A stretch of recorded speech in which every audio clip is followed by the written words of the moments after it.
ఇండియాలోనే number 1 varicose veins hospital Avis vascular centre.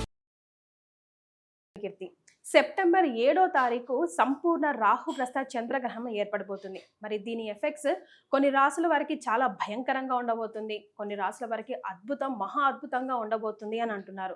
ఇందులో నిజమెంత, ఏ రాసుల వారు జాగ్రత్తలు పాటించాలి, ఏ రాసుల వారు ఖచ్చితంగా రెమెడీస్ని పాటించాలి అన్న వివరాలు మనకి తెలియజేయడానికి మనతో పాటు ఉన్నారు. 2009 నుంచి 30,000కు పైగా జాతకాల పరిశీలన చేసి 2013 నుంచి 1,000 మందికి పితృదోష నివారణ కార్యక్రమాలు చేయించిన ప్రముఖ ఆస్ట్రాలజర్ బ్రహ్మశ్రీ నందిబట్ల శ్రీహరి శర్మ గురుగారు మనతో పాటు ఉన్నారు. నమస్తే గురుగారు. వాగర్థావివ సంపృక్తౌ వాగర్థ ప్రతిపత్తయే జగతః పితరౌ వందే పార్వతీ పరమేశ్వరౌ. ఆదిత్యాయ చ సోమాయ మంగళాయ బుధాయ చ గురు శుక్ర శనిభ్యశ్చ రాహవే కేతవే నమః. శృంగేరి జగద్గురు పీఠాధిపతులకి, కంచి పీఠాధిపతులకి నమస్కారములు తెలియజేసుకుంటూ కార్యక్రమాన్ని ప్రారంభిద్దాం. గురుగారు, ఇందాక నేను చెప్పినట్టుగా సెప్టెంబర్ 7వ తారీఖున రాహుగ్రస్త చంద్రగ్రహణం సంపూర్ణంగా భారతదేశంలో అయితే ఉండబోతుంది అంటున్నారు. వివిధ రాసుల వారికి చాలా భయంకరంగా ఉంది, కొంతమందికి అద్భుతంగా ఉంది అని అంటున్నారు. చాలా భయభ్రాంతులకు గురవుతున్నారు. సో దాని మీరు కరెక్ట్గా మా అందరికీ దారి చూపిస్తారని ఒక నమ్మకం గురుగారు. తప్పకుండానమ్మా. అంటే చాలా ప్రసార మాధ్యమాలలో కొన్ని రాశులలో జన్మించినటువంటి వాళ్ళకి అద్భుతంగా రాజయోగాలు, కొన్ని రాశులలో జన్మించినటువంటి వాళ్ళకి మధ్యమ ఫలితాలు, కొన్ని రాశులలో జన్మించినటువంటి వాళ్ళకి పూర్తిగా అధమ ఫలితాలు అని చెప్పి కొంతమందికి సంతోషాన్ని, కొంతమందికి బాధని కలిగించే విధంగా అనేక కార్యక్రమాలు మనం ఈ మధ్య చూస్తున్నాం. వాస్తవానికి ఆ చెప్పినటువంటి రాశుల్లో అందరికీ రాజయోగాలు పడుతున్నాయా? ప్రారబ్ధ కర్మ కూడా. అంటే దీన్ని ఎలా మనం గుర్తించాలి? ఈ ప్రారబ్ధ కర్మ అనేటువంటిది ఒక వ్యక్తి యొక్క జన్మ జాతకాన్ని అనుసరించి ఆ వ్యక్తి జన్మించిన లగ్నాన్ని బేస్ చేసుకొని ఆ ప్రారబ్ధ కర్మ ఎంతవరకు ఉంది. ఈ గ్రహణ ప్రభావము కుంభరాశిలో 7వ తారీఖు సెప్టెంబర్ 2025 సంవత్సరం రాత్రి 9:57 ప్రారంభమయ్యేటువంటి సంపూర్ణ చంద్రగ్రహణం మధ్యరాత్రి 1:27 పూర్తవుతుంది. మధ్య మోక్షకాలం 11:52 నుంచి దాదాపు 8 నిమిషాల పాటు ఆ యొక్క సంపూర్ణముగా అదృశ్యమైపోతుంది చంద్రుడు.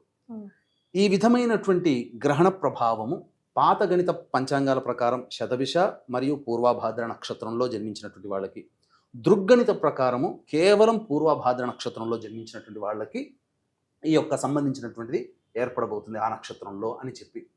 కాబట్టి మనం 2 సిద్ధాంతాలు కనుక మనం ఆమోదింప చేసుకుంటే ఇక్కడ శతభిష నక్షత్రానికి ముందున్నటువంటిది ధనిష్ట, శతభిషం తర్వాత పూర్వభాద్ర కూడా నక్షత్రం ఉంది కాబట్టి పూర్వభాద్ర తర్వాత అయినటువంటి ఉత్తరాభాద్ర, శతభిషంతో సమానమైనటువంటి అనుజన్మ తారలు స్వాతి మరియు ఆరుద్ర, అలాగే పూర్వభాద్రంతో అనుజన్మంగా ఉన్నటువంటి విశాఖ, పునర్వసు, మొత్తం కలిపితే 8 నక్షత్రాల్లో జన్మించినటువంటి వాళ్ళు ఈ యొక్క గ్రహణాన్ని చూడకూడదు. అలాగే ఈ సంబంధించినటువంటిది ధనిష్ట, శతభిషం, పూర్వభాద్ర, ఉత్తరభాద్ర, స్వాతి, ఆరుద్ర, పునర్వసు, విశాఖ, ఈ 8 నక్షత్రాల్లో జన్మించిన వాళ్ళు ఈ యొక్క గ్రహణ ప్రభావాన్ని అనగా గ్రహణాన్ని చూడకూడదు. గ్రహణ ప్రభావం ఈ 8 నక్షత్రాల్లో జన్మించిన వాళ్ళకి ఎక్కువగా ఉంటుంది. అయితే ఇక్కడే చాలామంది అనేక ప్రసార మాధ్యమాలలో ఈ రాశుల్లో కొన్ని రాశుల్లో జన్మిస్తే అద్భుతం, కొన్ని రాశుల్లో జన్మిస్తే మధ్యమం, కొన్ని రాశుల్లో జన్మిస్తే ఇక వాళ్ళ జీవితం వ్యర్థం, ఇక మృత్యుగండాలు ఇంకా చెప్పలా అనేటువంటి విధంగా భయపెట్టేస్తున్నారు. అవేమీ కావండి. ఎవరికి అంటే ఈ చెప్పినటువంటి అనగా సోకాడు ఎగ్జాంపుల్ చెప్తాను. మేషరాశిలో అద్భుతం అని చెప్తున్నారు, కానీ రాసి పెట్టుకోండి, మేషరాశిలో జన్మించిన వాళ్ళకి కూడా కష్టాలు తప్పవు. ఎందుకండి? ఎలా చెప్పగలుగుతున్నారు? అందరూ మేషరాశి అద్భుతం అంటున్నారు, మీరొక్కరే ఎందుకు మేషరాశి జన్మించిన కొంతమందికి ఇబ్బందులు వస్తాయి అంటే వాళ్ళ జన్మించిన లగ్నం వేరు కదమ్మా. కాబట్టి ఈ వివరాలు అనేటువంటివి కూడా మనం కూలంకషంగా మనం కార్యక్రమంలో ఎటువంటి పరిహారాలు చేసుకోవాలి అనేటువంటి విషయాల గురించి, ఏ రాశుల్లో జన్మించినటువంటి వాళ్ళకి, ఏ లగ్నాలు రాశుల్లో జన్మించిన వాళ్ళకి అద్భుతంగా ఉండబోతుంది, ఏ లగ్నాలు ఏ రాశుల్లో జన్మించిన వాళ్ళకి మధ్యమం, ఏ లగ్నాలు ఏ రాశుల్లో జన్మించినటువంటి వాళ్ళకి మధ్యం అనేది విడమరిచి మీకు తెలియచేయడం జరుగుతుంది. ఈ కార్యక్రమాన్ని ఆశాంతం వీక్షించండి, అద్భుతమైనటువంటి మీకు విషయాలు మీకు తెలియచేయడం జరుగుతుంది. గురుగారు, మకర, కుంభ, మీన రాశుల వారికి ఈ గ్రహణం ఎఫెక్ట్ ఎలా ఉండబోతుందో తెలియజేస్తారా? సంపూర్ణ చంద్రగ్రహణం అనేటువంటిది 7 సెప్టెంబర్ 2025 సంవత్సరంలో ఏర్పడబోతుంది. చాలామంది ప్రసార మాధ్యమాల్లో అనేక విధాలుగా మకర, కుంభ, మీన రాశుల్లో జన్మించినటువంటి వారికి కొంతమందికి మంచి. అసలు కుంభమీన రాశులు అంటే ఇక పూర్తిగా నెగిటివ్ రిజల్ట్స్ అనేటువంటివి చెప్పారు. కానీ ఈ యొక్క కుంభమీన రాశుల్లో జన్మించిన వాళ్ళకి కూడా మంచి జరుగుతుంది. అలాగే మకర రాశిలో మంచిగా అని చెప్పినా వాళ్ళకి కూడా కొంతమంది జనాలకి చెడు జరిగే అవకాశాలు ఉంటాయి. అయితే ఎలా మంచి ఎలా చెడు అనేటువంటిది మనం తెలియజేసుకుందాం. ముందుగా మకర రాశిలో జన్మించినటువంటి వాళ్ళకి మధ్యస్థమ ఫలితాలు, ఉత్తమ ఫలితాలు, అధమ ఫలితాలు ఎలా ఉంటాయో మనం తెలియజేసుకుందాం. అంటే చాలామంది ఏం చెప్పారు, మకర రాశిలో జన్మించి ఉన్నటువంటి వాళ్ళకి మధ్యస్థమ ఫలితాలు అన్నారు. అయినా గుర్తుపెట్టుకోండి, మేష లగ్నము, వృషభ లగ్నము, కన్యా లగ్నము, ధనుర్లగ్నంలో జన్మించి ఉండి మకర రాశి జాతకులు కనుక ఎవరైతే ఉంటారో వాళ్ళకి మధ్యస్థం కంటే ఎక్కువగా, అంటే 50% కంటే 25% కలుపుకొని 75% శుభ ఫలితాలు వీళ్ళకి కలగబోతున్నాయి. ఇది మాత్రం కన్ఫామ్. మకర రాశిలో జన్మించి ఉండి మేష, వృషభ, కన్య, ధనుస్సు లగ్నాలలో గనక జన్మించి ఉండి ఉన్నట్లయితే వాళ్ళకి ఉత్తమమైనటువంటి ఫలితాలు కలుగుతాయి.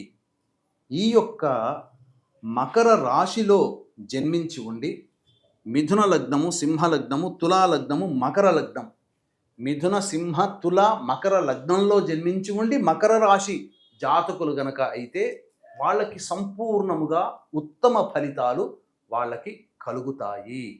ఇక మకర రాశిలో జన్మించి ఉండి కర్కాటక లగ్నము, వృశ్చిక లగ్నము, కుంభ లగ్నము, మీన లగ్నంలో గనక జన్మించి ఉండి, గుర్తుపెట్టుకోండి, కర్కాటక, వృశ్చిక, కుంభ, మీన లగ్నాలలో గనక జన్మించి ఉండి మకర రాశి జాతకులైతే చాలామంది చెప్పినట్టుగా మధ్యమ ఫలితాల కంటే వాళ్ళకి చాలా చెడే జరగబోతుంది. ఇది కన్ఫామ్. ఇది గుర్తుపెట్టుకోండి. ఇక అయిపోయింది కదా మకర రాశికి సంబంధించి ఏ లగ్నాల్లో జన్మించి ఉండి మకర రాశి జన్మిస్తే ఎలాంటి ఫలితాలు, ఏ విధంగా మంచి చెడు. ఇక చాలామంది చెప్తున్నట్టుగా కుంభ రాశిలో గ్రహణం ఏర్పడుతుంది కాబట్టి రాశి ప్రభావం అనేటువంటిది నో డౌట్ ఉంటుంది, అందులో సందేహం లేదు. కానీ అందరూ చెప్తున్నట్టుగా కుంభరాశిలో జన్మించినటువంటి వాళ్ళకి కొంతమందికి మంచి జరిగే అవకాశాలు చాలా యోగిస్తున్నాయి. అది ఎలానో చెప్తాను. మేషలగ్నము, వృషభ లగ్నము, కన్యా లగ్నము, ధనుర్లగ్నంలో జన్మించిన వ్యక్తులు కుంభరాశిలో కూడా జన్మించి ఉంటే వాళ్ళకి చాలా శుభములు జరుగుతాయి. చెప్పిన విధంగా చెడు అనేటువంటిది కేవలం 25% మాత్రమే వాళ్ళకి అప్లికబుల్ అవుతుంది. మళ్ళీ చెప్తున్నాను, మేష, వృషభ, కన్య, ధనుస్సు లగ్నంలో జన్మించి ఉండి కుంభరాశి గనక వాళ్ళైతే వాళ్ళకి 75% మంచి జరుగుతుంది, 25% మాత్రమే చెడు. ఇక కుంభ రాశిలో జన్మించి ఉండి మిథున లగ్నం, సింహ లగ్నం, తులా లగ్నం, మకర లగ్నం, మళ్ళీ చెప్తున్నాను, మిథున, సింహ, తుల, మకర లగ్నంలో జన్మించి ఉండి కుంభరాశిలో జన్మించిన వాళ్ళైతే వాళ్ళకి 50% శుభ ఫలితాలు ఉంటాయి. అంటే న్యూట్రల్గా ఉంటారు, మంచి చెడు సమానమే. ఎవరికి నిజంగా కుంభరాశిలో జన్మించిన వాళ్ళకి ఇబ్బందికర పరిస్థితులు సంపూర్ణంగా వాళ్ళకి కలుగుతాయి అని అంటే కర్కాటక లగ్నం, వృశ్చిక లగ్నం, కుంభ లగ్నం, మీన లగ్నంలో జన్మించి ఉండి కుంభ రాశిలో జన్మించినటువంటి వాళ్ళైతే అందరూ చెప్తున్నటువంటి విధంగా వాళ్ళకి 100కి 100% చెడు జరిగేటువంటి అవకాశాలు గ్రహణ తదనంతరం జరుగుతాయి. ఇది క్లియర్ అయిపోయింది మకర రాశి, కుంభరాశికి. కర్కాటక, వృశ్చిక, కుంభ, మీన లగ్నాల్లో జన్మించి ఉండి కుంభరాశి జాతకులు గనక అయితే వాళ్ళకి చెప్పినటువంటి విధంగా సంపూర్ణంగా చెడు జరుగుతుంది. ఇక తరువాత వచ్చేటువంటి మీనరాశి గనక మనం చూసుకుంటే ఈ మీనరాశిలో జన్మించి ఉండి మిథున లగ్నము, సింహ లగ్నము, తులా లగ్నం, మకర లగ్నంలో గనక జన్మించి ఉన్నటువంటి వాళ్ళకి మధ్యస్థ ఫలితాలు, మంచి చెడు సమానంగా ఉంటుంది. 50% మాత్రమే చెడు, 50% శుభం కలుగుతుంది. గుర్తుపెట్టుకోండి, మీనరాశిలో జన్మించి ఉండి మిథున లగ్నము, తులా లగ్నము, మకర లగ్నము, సింహ లగ్నము కూడా ఈ 4 లగ్నాల్లో జన్మించి ఉండి మీనరాశి కనుక అయితే మధ్యస్థమ ఫలితాలు. ఇక మేష, వృషభ, కన్య, ధనుస్సు లగ్నంలో జన్మించి ఉండి మీనరాశి కనుక జన్మించినట్లయితే వాళ్ళకి 25% అశుభ ఫలితాలు, 75% శుభ ఫలితాలు. అందరూ చెప్తున్నట్టుగా మీనరాశికి సంపూర్ణముగా అవయోగం కాదండి. ఇక్కడ మేషలగ్నం, వృషభ లగ్నం, కన్యా లగ్నం, ధనుర్లగ్నంలో జన్మించి ఉండి మీన రాశిలో కనుక జన్మించి ఉంటేనే వాళ్ళకి 25% మాత్రమే అశుభ ఫలితాలు, మిగతాదంతా యోగదాయకంగా ఉంటుంది. ఇక అసలుగా చెప్పినట్లయితే అందరూ చెప్తున్నట్టుగా మీనరాశిలో జన్మించిన వాళ్ళకి ఎప్పుడు సంపూర్ణంగా చెడు ఫలితాలంటే కర్కాటక లగ్నము, వృశ్చిక లగ్నము, కుంభలగ్నం, మీన లగ్నంలో జన్మించి ఉండి మీనరాశి గనక అయితే వాళ్ళకి అశుభము అనేటువంటిది ఉంటుంది. కాబట్టి ఈ యొక్క సంబంధించినటువంటి మీనరాశి, కుంభ మీన లగ్నము మరియు కర్కాటక వృశ్చిక లగ్నంలో జన్మించిన వాళ్ళకి మాత్రమే సంపూర్ణంగా అవయోగం కలుగుతుంది. కాబట్టి అంటే ఏం జరుగుతుందండి? మంచి చెడు అంటున్నారు అన్నిసార్లు. ఏం మంచి ఏ చెడు అని అంటే, ఇంతకుముందు చెప్పినట్టుగా మంచి జరిగేటువంటి వాళ్ళకి అద్భుతమైనటువంటి జీవన ప్రమాణం ఉంటుంది. అనుకున్నదే తడవుగా వాళ్ళ పనులు అవుతుంటాయి. ఎప్పటి నుంచో పెండింగ్లో ఉన్నటువంటి పనులన్నీ శాంక్షన్ అయిపోతుంటాయి. కాంట్రాక్టర్లకి డబ్బులు వస్తూ ఉంటుంటాయి. అన్ని విధాలుగా వ్యాపారంలో పెట్టిన పెట్టుబడికి 2-3 లాభాలు అనేటువంటివి మంచి చెప్పినటువంటి వాళ్ళకి కలుగుతాయి. మధ్యస్థంగా ఉన్నటువంటి వాళ్ళు ఎక్కువగా ఆరాటపడకూడదు. వాళ్ళకి జీవన ప్రమాణం సాఫీగానే సాగుతుంది. అయినా కొన్ని కష్టాలు అనేటువంటివి ఏర్పడక తప్ప కొత్త కష్టాలు వస్తాయి. ఉన్న కష్టాలతో పాటుగా కొత్త కష్టాలు వస్తాయి. దాని వలన కొంత ఇబ్బందికర పరిస్థితులు అనేటువంటివి ఉంటాయి. కానీ అధమంగా చెప్పాం కదా, కొన్ని లగ్నాల్లో జన్మించి ఉండి ఈ యొక్క మకర కుంభమీన రాశుల్లో జన్మించి ఉంటే కొన్ని లగ్నాల్లో జన్మించిన వాళ్ళకి తోడై అధికంగా ఇబ్బందికర పరిస్థితులు అనేటువంటివి ఉంటాయని చెప్పాం కదా. అటువంటి వాళ్ళకి చాలా మటుకు అనగా సోదర సోదరీమణులు శత్రువులుగా మారుతారు, పరిచయస్తులు శత్రువులుగా మారుతారు. కొత్త వ్యక్తులు పరిచయం వల్ల భవిష్యత్తులో అనగా గుర్తుపెట్టుకోండి, ఈ యొక్క పౌర్ణమి నుంచి కార్తీక మాసం మధ్యకాలంలో పరిచయమైన వ్యక్తుల వల్ల ఈ చెప్పినటువంటి రాశుల్లో జన్మించినటువంటి వాళ్ళకి కొన్ని ఇబ్బందికర పరిస్థితులతో కూడుకున్నటువంటి జీవనము, కొంత అసాంఘిక కార్యకలాపాల్లో జరిగేటువంటి అవకాశము, ఆ పరిచయమైన వ్యక్తుల వల్ల ఇబ్బందికర పరిస్థితులు అనేటువంటివి ధన నష్టం కానీ అలాగే కీర్తి నష్టాలు కానీ జరుగుతాయి. ధనాన్ని కోల్పోతారు, నష్టాలు చవి చూడాల్సినటువంటి పరిస్థితి, అనుకున్న పనులు జరగవు, ముందు నెయ్యి వెనుక గొయ్యి అన్నట్టుగా ఉంటుంది. అలాగే మనం వ్యాపారంలో పెట్టుబడి పెట్టినటువంటి విధంగా ఎక్కువగా నష్టపోవాల్సి వస్తుంది. అప్పులు ఇవ్వాల్సిన వాళ్ళు ఇవ్వకుండా ఇబ్బంది పెడుతుంటారు. ఇలా 1-2 ఉద్యోగుల సమస్యలు, ఉద్యోగాలు కోల్పోయే అవకాశం ఉంటుంది. వ్యాపారంలో నష్టాలు వచ్చే అవకాశం ఉంది. ఇలా 1-2 అనేక విధాలుగా ఇవి ఉంటాయి. కాబట్టి ఆ యొక్క నష్టాల నుంచి బయటపడాలంటే గ్రహణ తదనంతరం కొన్ని పరిహారాలు చేసుకోక తప్పదు. ఎందుకంటే ఈ గ్రహణంతో పాటుగా 21 సెప్టెంబర్ నాడు చూడమని నామక సూర్యగ్రహణం అనేటువంటిది, పాక్షిక సూర్యగ్రహణం వస్తుంది. కాబట్టి దాని ప్రభావం కూడా ప్రపంచవ్యాప్తంగా జన్మించినటువంటి వాళ్ళకు ఉంటుంది. కాబట్టి దీన్ని దృష్టిలో పెట్టుకొని ఈ యొక్క మకర కుంభ మీన రాశిలో జన్మించిన వాళ్ళు ఏ లగ్నాల్లో జన్మిస్తే మంచి, ఏ లగ్నాల్లో జన్మిస్తే చెడు అనేటువంటిది మనం తెలియజేసుకున్నాం.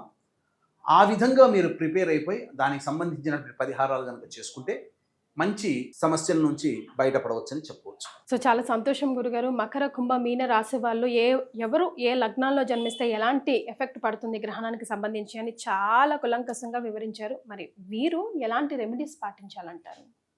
సమస్యలు ఎలా వస్తాయి, ఏ లగ్నాల్లో జన్మించి ఏ రాశుల్లో జన్మించితే వస్తాయని చెప్పి మనం తెలియజేసుకున్నాం కదమ్మా. కాబట్టి ఈ సమస్యల నుంచి బయటపడాలంటే ఏ దానికైనా కానీ ప్రతి సమస్యకి 2 రకాల పరిష్కారాలు ఉంటాయి. ఇప్పుడు ఉదాహరణకి దెబ్బ తాకింది, ఆ దెబ్బని పూడ్చుకొని ఆరోగ్యంగా ఉండే శక్తి మన శరీరానికి ఉంది. కాబట్టి అంతవరకు వెయిట్ చేయడం మన బాధ్యత. అది మానవ పరిష్కారంగా చెప్పవచ్చు. వైద్యుడి దగ్గరికి వెళ్ళి అంత బాధను భరించలేక 40 రోజుల్లో తగ్గాల్సింది 10 రోజుల్లో మనం ఆయింట్మెంటో లేకపోతే ఇంకా ఏదో వాడి తగ్గించుకుంటాం. అంటే వైద్యుడి ద్వారా మనం పరిష్కారం పొందుతున్నాం. అలాగే ఇక్కడ గ్రహణ తదనంతరం కొన్ని చెప్పినటువంటి రాశి వాళ్ళకి మంచి, కొన్ని రాశి వాళ్ళకి చెడు, కొన్ని రాశి వాళ్ళకి మధ్యస్థంగా ఉంటుందని చెప్పాం. కాబట్టి ఆ యొక్క దోష ప్రభావం నుంచి బయటపడాలంటే 2 రకాల పరిష్కార మార్గాలు ఉన్నాయి. ఒకటి దైవ పరిష్కారం, 2 మానవ పరిష్కారం. ఇక మానవ పరిష్కారం అంటే ఏం చేయాలో మనం తెలియచేసుకుందాం. దైవ పరిష్కారంలో భాగంగా ఈ గ్రహణానికి సంబంధించినటువంటి ప్రభావానికి గురయ్యేటువంటి రాశుల్లో మరియు లగ్నాల్లో జన్మించినటువంటి వాళ్ళకి సంబంధించినటువంటి పరిహారాలు వాళ్ళు స్వయంగా చేసుకోలేరు. కాబట్టి వారికి ఉపశమనార్థమై మన పీఠమాధ్వర్యంలో 8వ తారీఖు రోజున 7వ తారీఖు రోజున గ్రహణం ఏర్పడుతుందమ్మా. కానీ ఏర్పడేటువంటి నక్షత్రం పూర్వభాద్ర నక్షత్రం ఏదైతే ఉందో అది 8వ తారీఖు రాత్రి 10 గంటల వరకు ఉంది. కాబట్టి 8వ తారీఖు రోజు సాయంత్రం 6 గంటలకి మన పీఠమాధ్వర్యంలో చంద్ర రాహు గ్రహాలకి జపాలు, అలాగే దుర్గా సూక్త పారాయణం మరియు లక్ష్మీ సూక్త పారాయణం మరియు శనీశ్వర గ్రహానికి సంబంధించినటువంటి హోమాది కార్యక్రమాలు అనగా గ్రహణ దోష నివారణ హోమాది కార్యక్రమాలు అనేటువంటివి జరిపించడం జరుగుతుంది. అలాగే ఈ యొక్క సంబంధించినటువంటి హోమాలు కూడా జరిపించి శక్తిపాతము చేయబడినటువంటి కరుంగలి మాల మీకు అందివ్వడం జరుగుతుంది. అతి సామాన్య మానవుడు కూడా పాల్గొనే విధంగా ఈ యొక్క కార్యక్రమ రూపకల్పన చేయడం జరిగింది. కేవలం ఒక 108 మందికి మాత్రమే ఈ యొక్క కార్యక్రమంలో అవకాశం, అందరికీ కూడా మనము సంస్కరించలేము. కాబట్టి ఫస్ట్ కమ్ ఫస్ట్ సర్వీస్ అన్నట్టుగా ఎవరు ముందు నమోదు చేసుకుంటారో వాళ్ళకి సంబంధించినటువంటి కార్యక్రమ దోష నివారణ కార్యక్రమం జరిపించడం, అలాగే కరుంగలి మాల వాళ్ళకి ఇవ్వడం జరుగుతుంది. అవకాశం ఉన్న వాళ్ళు కార్యక్రమ తదనంతరం కాంటాక్ట్ చేసి పూర్తి వివరాలు తెలుసుకోవచ్చు. అలాగే మానవ పరిష్కారం అనగా మీరుగా చేసుకోగలిగేటువంటి పరిష్కారం ఏమిటయ్యానంటే, ఇత్తడి పాత్ర కానీ, కాంస్య పాత్ర కానీ, లేదా మట్టి పాత్రనైనా కానీ తీసుకుని అందులో వెండి బింబము, నాగబింబము, వెండి సర్పబింబము, వెండి చంద్రబింబము, వెండి సూర్యబింబము అవి వేసి, అవి మునిగేంతగా ఆవు నెయ్యి వేసి 8వ తారీఖు రోజున కాలకృత్యాదులు తీర్చుకొని మీకు శక్తి కొలది బియ్యము, నువ్వులు కొన్ని, బియ్యము మరియు మినుములు, వీలైతే శ్వేత వస్త్రం, తెల్లటి వస్త్రం, ఇవి ఒక చక్కటి ఈ విస్తరాకులో పెట్టి వాటి మీద ఈ చెప్పబడినటువంటి పాత్ర, ఆ యొక్క సంబంధించినటువంటి వెండి బింబాలు మునిగే విధంగా ఆవు నెయ్యి వేసి కొన్ని నల్ల నువ్వులు కూడా పక్కన పెట్టుకోవాలి. అప్పుడు వాటిలో మీ యొక్క ముఖ బింబాన్ని చూసి సంకల్పం చెప్పుకొని గ్రహణ దోష పరిహారార్థం దానం కరిష్య అని చెప్పి ఆ యొక్క గ్రహాలకు సంబంధించినటువంటి విధంగా దానాలు అనేటువంటివి మీరు కనుక చేసుకుంటే ఇంట్లో గ్రహణ దోష నివారణ అనేటువంటిది సంపూర్ణంగా జరుగుతుంది. దీంతో పాటుగా మన పీఠం ఆధ్వర్యంలో జరిగేటువంటి కార్యక్రమంలో నమోదు చేసుకోవడం ద్వారా సంపూర్ణమైనటువంటి గ్రహణ శాంతి జరిగి భవిష్యత్తులో మీకు వచ్చిన ఇబ్బందుల నుంచి బయటపడతారు కదా. ఆ ఇబ్బందులు బయటపడ్డప్పుడు ఇదే ఇబ్బంది వేరే వాళ్ళు వస్తే ఎంతగా ఇబ్బందులు పడ్డారు, విలవిల్లాడిపోయారు, మనకు అతి తక్కువ ప్రమాదంలో తప్పిపోయింది అంటే ఆ రోజు చేసుకున్న గ్రహణ దోష నివారణ కార్యక్రమం మనల్ని రక్షించింది అని చెప్పి మీరు సంతోషంగా ఉంటారు. ఇది అనుభవిస్తే తప్ప తెలియచేయలేము. కాబట్టి అవకాశం ఉన్న వాళ్ళు ఈ యొక్క సంపూర్ణ చంద్రగ్రహణ దోష నివారణ కార్యక్రమంలో 8వ తారీఖు రోజున జరుగుతుంది. సాయంత్రం 5 గంటల లోపల మీ గోత్రనామాదులు నమోదు చేసుకోవచ్చు. కింద స్క్రోల్ అవుతున్న నంబర్కి కాల్ చేసి అపాయింట్మెంట్ని వెంటనే బుక్ చేయండి. Because first come first basis ఉంది కాబట్టి. చాలా సంతోషం గురుగారు. ద్వాదశ రాశుల్లో భాగంగా గ్రహణం ఎఫెక్ట్ ఈ రాశుల వారికి ఏ లగ్నంలో జన్మిస్తే ఎలా ఉంటుంది, ఎలాంటి రెమెడీస్ని చేస్తే బాగుంటుంది అని సూచించారు. ధన్యవాదాలు. సర్వం శ్రీ ఉమామహేశ్వర పర బ్రహ్మార్పణమస్తు.